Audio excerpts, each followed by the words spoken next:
दोस्तों नमस्कार, ये है मार्गदर्शन फॉर सिविल सर्विसेज। मैं अनुराग चौधरी। दोस्तों आज की वीडियो में प्रस्तुत है उत्तर प्रदेश शिक्षा सेवा चयन आयोग तथा अन्य आयोगों और भर्ती बोर्डों द्वारा आयोजित विभिन्न अध्यापक भर्ती परीक्षाओं जैसे TGT, PGT, LT grade, government inter college प्रवक्ता, government degree college, assistant professor, Kendriya Vidyalaya संगठन, नवोदय विद्यालय, दिल्ली अधीनस्थ तथा बिहार लोक सेवा आयोग द्वारा आयोजित अध्यापक भर्ती परीक्षाओं तथा विभिन्न आयोगों द्वारा आयोजित विभिन्न परीक्षाओं के सामान्य ज्ञान और सामान्य अध्ययन तथा नेट जेआरएफ इतिहास के लिए महत्वपूर्ण जो है अध्ययन सामग्री नोट्स के रूप में इसमें हम अत्यंत ही शार्ट में सभी महत्वपूर्ण तथ्यों को कवर करेंगे। और आज के इस अध्याय में हम प्राचीन भारत के इतिहास के अंतर्गत भारतीय इतिहास के प्रमुख स्रोतों के बारे में जानेंगे। इतिहास का अर्थ क्या होता है तो आप जानते हैं कि इतिहास का अर्थ है कि ऐसा निश्चित रूप से हुआ है, ऐसा निश्चित रूप से हुआ है। सबसे पहले अथर्ववेद में इतिहास शब्द का उल्लेख मिलता है और इतिहास को अथर्ववेद का उपवेद माना गया है। तो याद रखिएगा, सबसे पहले कहाँ पर अथर्ववेद में ये शब्द मिलता है इतिहास। और अंग्रेजी शब्द हिस्ट्री, और हिस्ट्री का अर्थ इतिहास होता है, और ये ग्रीक यानी यूनानी भाषा के शब्द हिस्टोरिया यानी अनुसंधान से लिया गया है।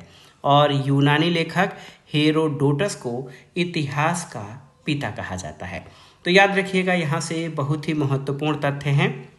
सबसे पहले अथर्ववेद में इतिहास शब्द का उल्लेख मिलता है। इतिहास को अथर्ववेद का उपवेद माना गया है। और अंग्रेजी भाषा के शब्द हिस्ट्री का अर्थ इतिहास होता है, जो ग्रीक शब्द हिस्टोरिया से लिया गया है। इसका अर्थ अनुसंधान होता है।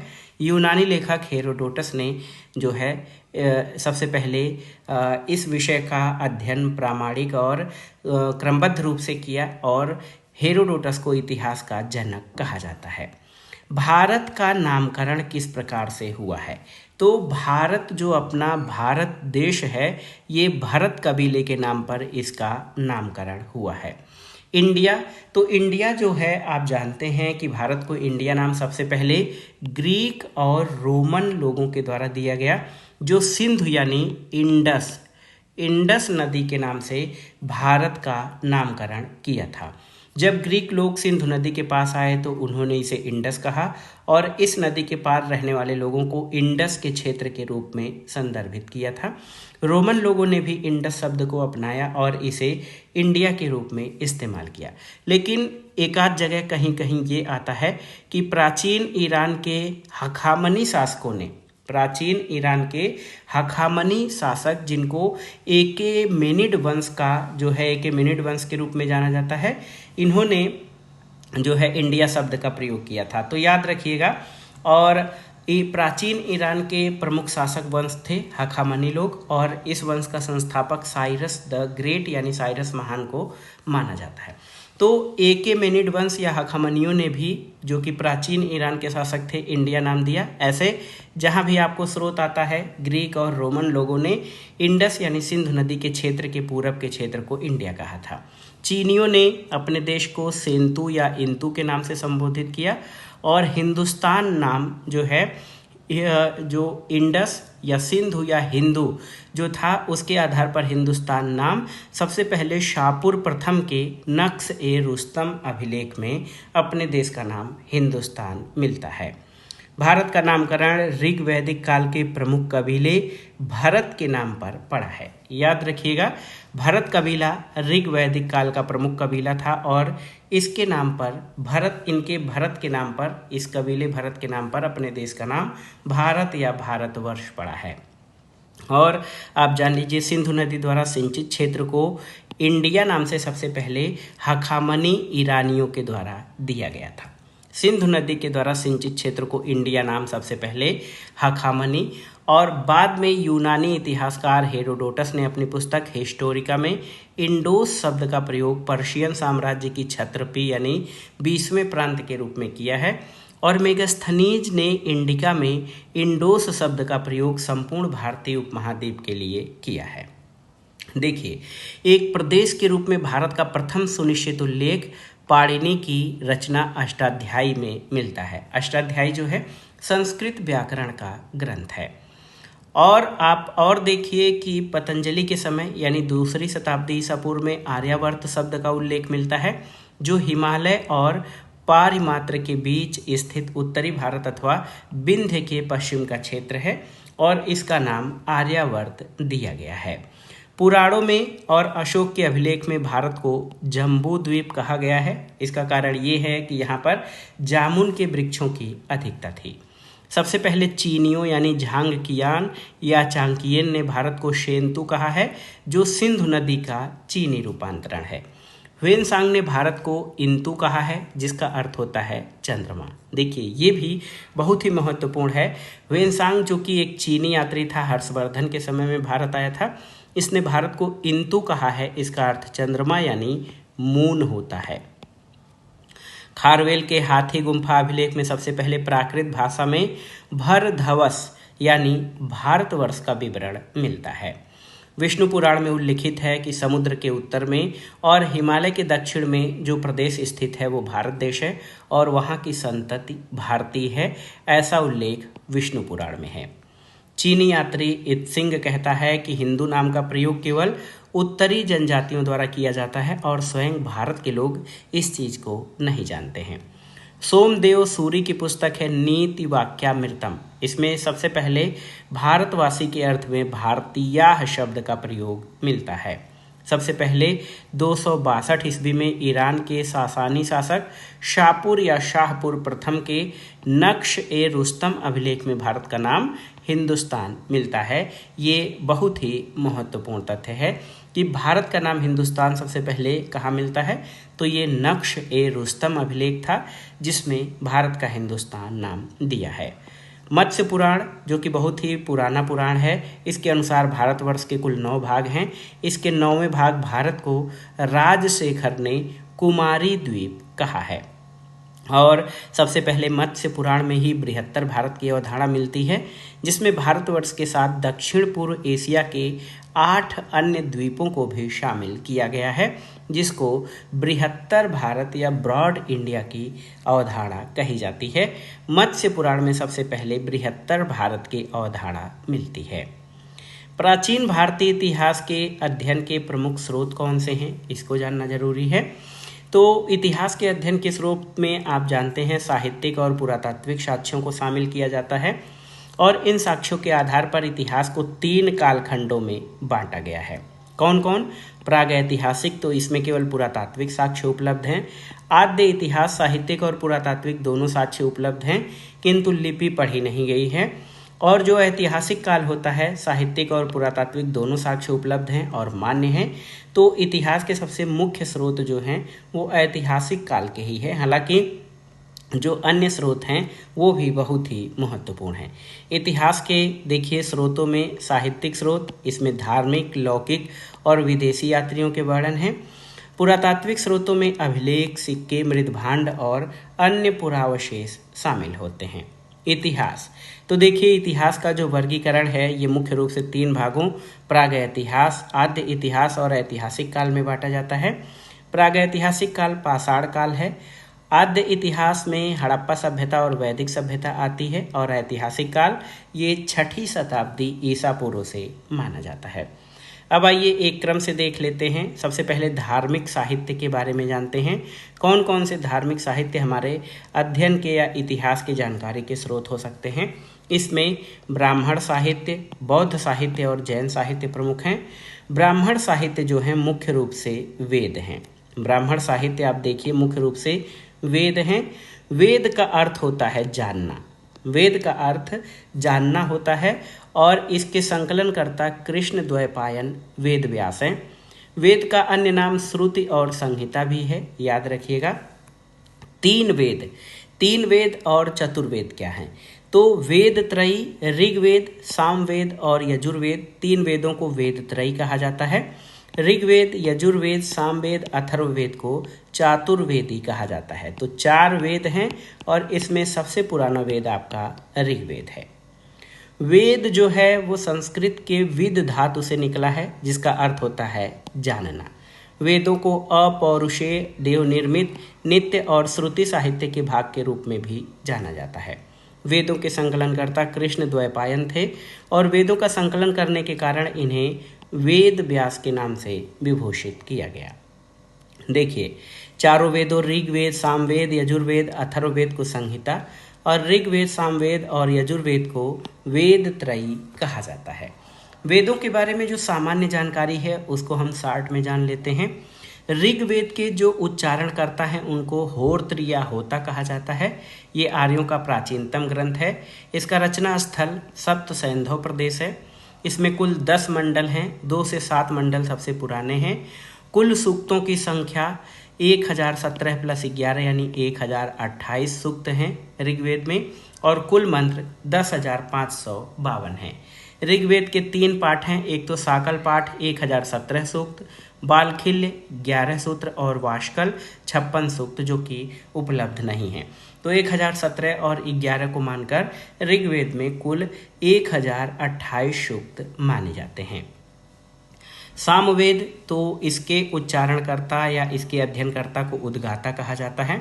साम का अर्थ होता है गायन और इसमें कुल 1875 मंत्र हैं। इसके मूल मंत्र 75 से 99 हैं, शेष ऋग्वेद से लिए गए हैं। और सामवेद में ही सप्त स्वर यानी सारे गा मा पा धा नी सा ये जो है इनका उल्लेख मिलता है सामवेद में। सामवेद के 3 पाठ हैं, कौथुम, जैमिनी और राणायनी। याद रखिएगा, सामवेद के 3 पाठ हैं, कौथुम, जैमिनी और राणायनी। यजुर्वेद के बारे में जानते हैं तो यजुर्वेद के उच्चारणकर्ता को अर्धव्यु कहा जाता है और ये कर्मकांडी ग्रंथ है जो पद्य और गद्य दोनों में रचित है। ये कुल 40 अध्यायों में विभक्त है और इसमें कुल 1975 मंत्र संकलित हैं। यजुर्वेद की जो शाखाएं हैं वो शुक्ल यजुर्वेद और कृष्ण यजुर्वेद हैं। शुक्ल यजुर्वेद को वाजस्नेयी संहिता कहा जाता है। इसके 2 भाग हैं, काण्व और मांध्य दिन। कृष्ण यजुर्वेद गद्य और पद्य में है। इसकी 4 शाखाएं हैं, काठक संहिता, कठपिष्ठल संहिता, मैत्रायणी संहिता और तैत्तरीय संहिता। तो शुक्ल यजुर्वेद और कृष्ण यजुर्वेद हैं। इसमें आप जान लीजिए कि शुक्ल यजुर्वेद को वाजस्नेयी संहिता और कृष्ण यजुर्वेद जो कि गद्य और पद्य दोनों में है, इसकी 4 शाखाएं हैं। अंतिम वेद है अथर्ववेद। अथर्ववेद के उच्चारणकर्ता को ब्रह्म कहा जाता है। अथर्व ऋषि के नाम पर इसका नामकरण अथर्ववेद पड़ा है और अंगिरस ऋषि के नाम पर इसका अन्य नाम अर्थवांगिरस होता है। चिकित्सा और जादू टोना से संबंधित ग्रंथ है अथर्ववेद।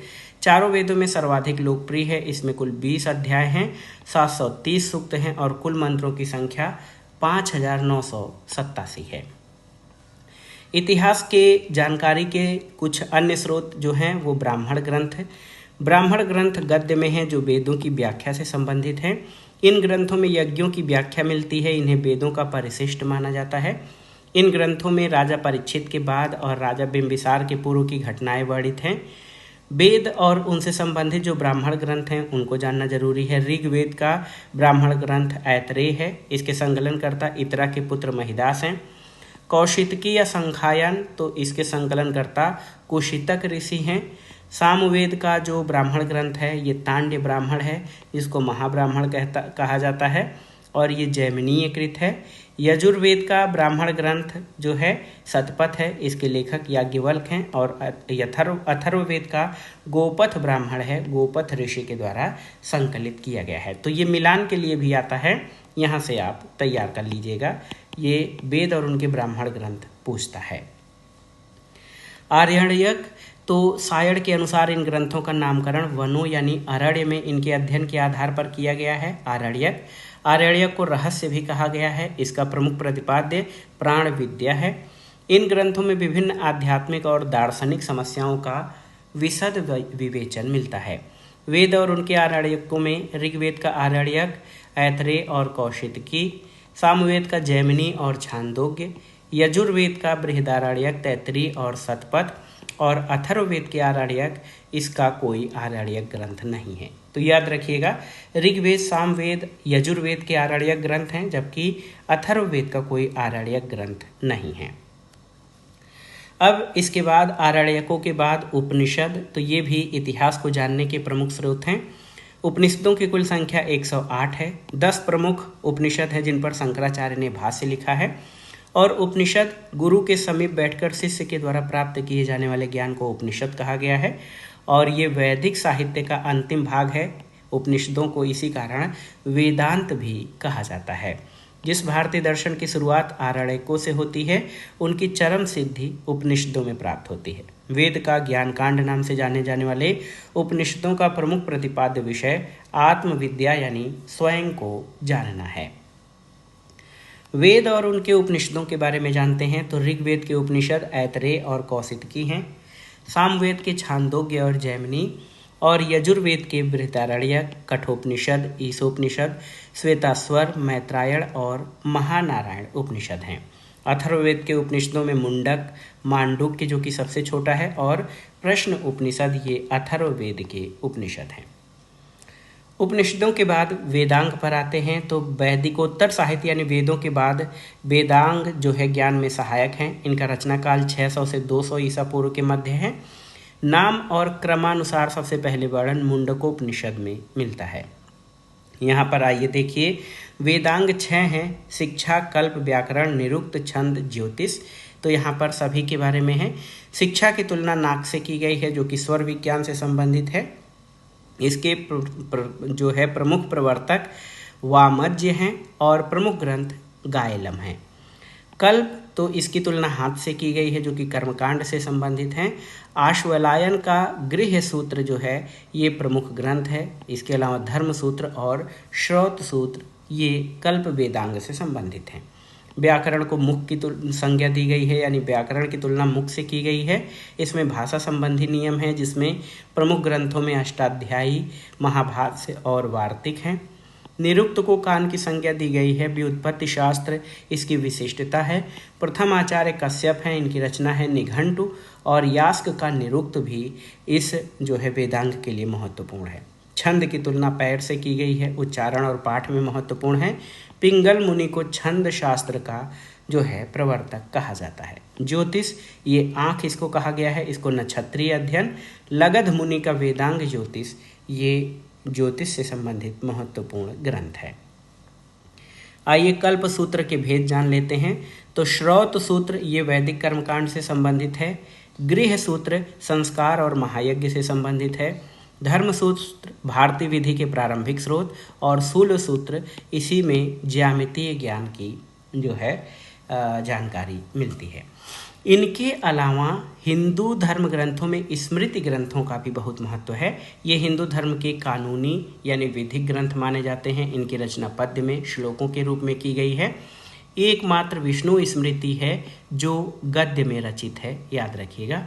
प्रमुख स्मृति ग्रंथों में मनुस्मृति है जो मौर्योत्तर काल का है, याज्ञवल्क्य स्मृति गुप्त काल में, नारद स्मृति गुप्त काल में, पराशर स्मृति गुप्त काल का, बृहस्पति स्मृति गुप्त काल का, कात्यायन स्मृति गुप्त काल का, और देवल स्मृति ये पूर्व मध्य काल का है। तो ये सभी प्रमुख स्मृतियां हैं और ये कानूनी विषयों पर या विधिक विषयों पर ज्ञान उपलब्ध कराते हैं। महाकाव्य, तो महाकाव्य आप जानते हैं दो प्राचीन महाकाव्य हैं, रामायण और महाभारत।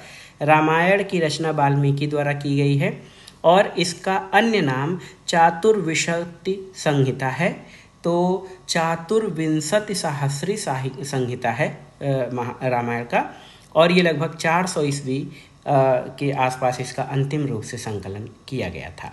तो याद रखिएगा, वाल्मीकि या रत्नाकर को आदि कवि कहा जाता है जो रामायण के प्रणयन करता है। अंतिम रूप से इसका संकलन 400 ईस्वी में हुआ है। मूल ग्रंथ में 6000 श्लोक, बाद में 12000 और फिर 24000 श्लोक हुए, इसलिए इसको चतुर्विंशति सहस्त्री संहिता नाम दिया गया है। और रामायण का अनुवाद जो है कंब रामायणम रामावतारम तमिल में कंबन के द्वारा किया गया है, बंगला में कृतिवास के द्वारा, फारसी में अब्दुल कादिर बदायूनी, और सच्ची रामायण ईवी रामास्वामी नायकर यानी पेरियार के द्वारा लिखा गया है सच्ची रामायण। महाभारत, तो महाभारत दूसरा महाकाव्य है जो विश्व का सबसे बड़ा महाकाव्य है। इसके संकलनकर्ता वेद व्यास हैं और अंतिम रूप से संकलन इसका लगभग 400 ईस्वी में किया गया है। मूल ग्रंथ में 8800 श्लोक जिसको जय संहिता नाम दिया गया था, और इसकी बढ़ोतरी होती रही, बाद में 24000 श्लोक, तब इसका भारत नाम दिया गया।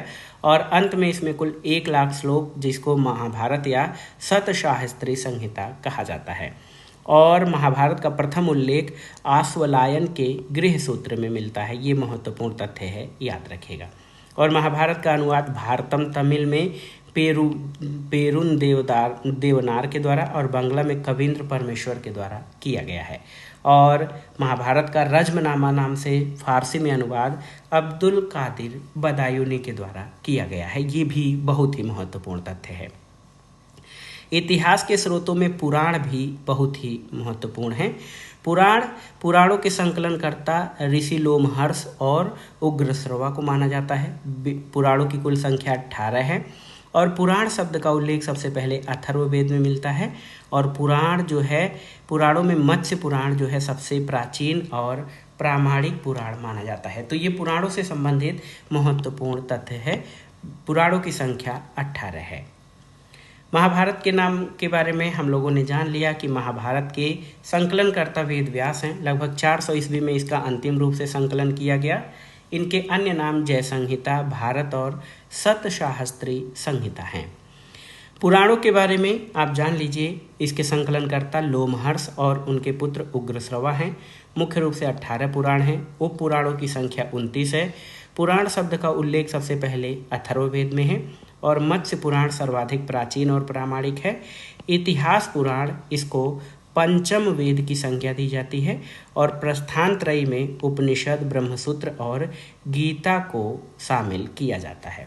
उपनिषद, ब्रह्मसूत्र और गीता को प्रस्थान त्रयी के अंतर्गत रखा जाता है, याद रखिएगा।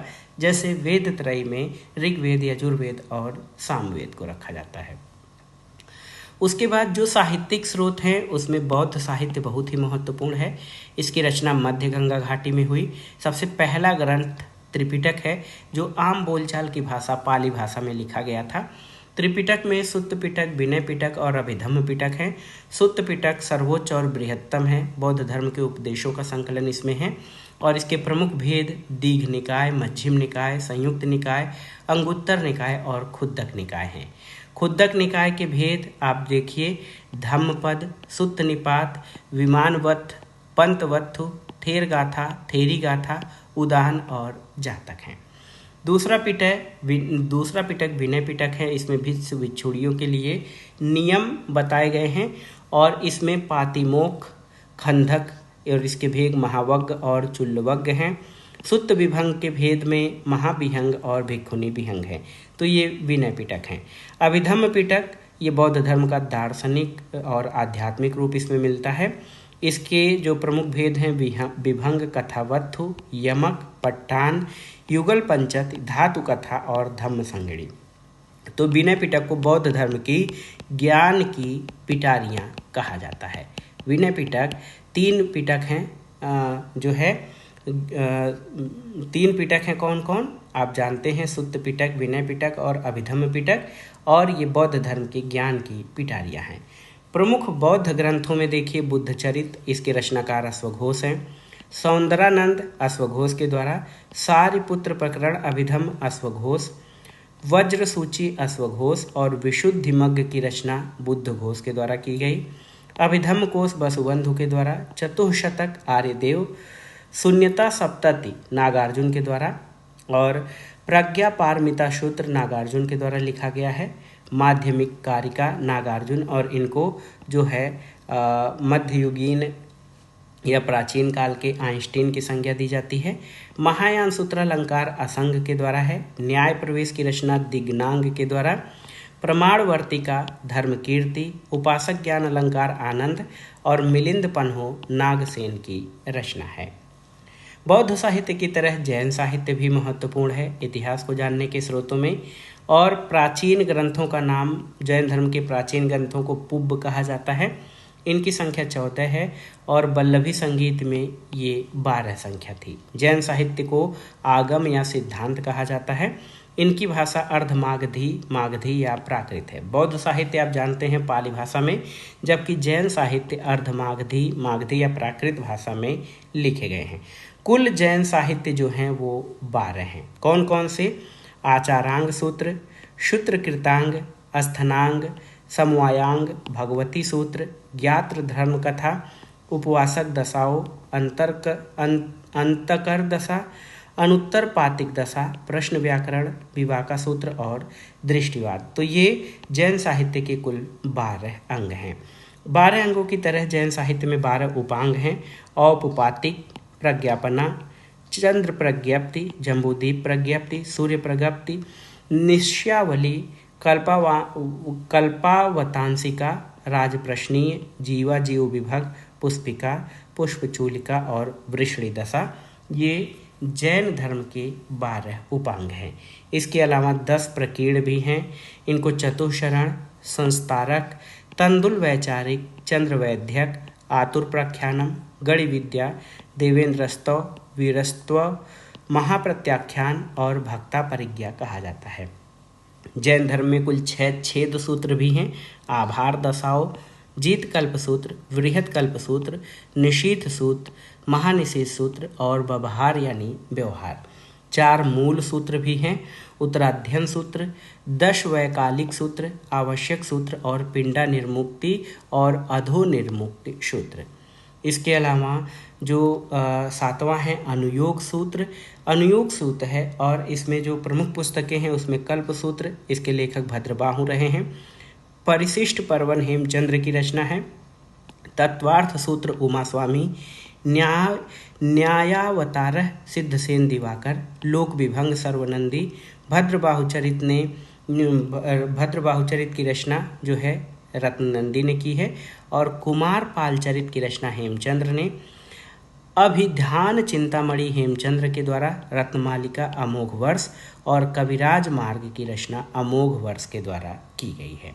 तो ये था दोस्तों, देखिए बहुत ही महत्वपूर्ण, हमने बहुत ही संक्षेप में विभिन्न परीक्षाओं के लिए उपयोगी प्राचीन भारत के इतिहास के महत्वपूर्ण तथ्यों को कवर किया और ये प्रश्न आपके आगामी परीक्षाओं के लिए बेहद महत्वपूर्ण है। आप इनको अच्छे से तैयार कर लीजिएगा। जल्दी जल्दी हम इसके सभी खंडों को कवर करेंगे। हमारे चैनल से जुड़े रहें, वीडियो को लाइक करें, शेयर करें और मार्गदर्शन फॉर सिविल सर्विसेज को सब्सक्राइब करें। वीडियो देख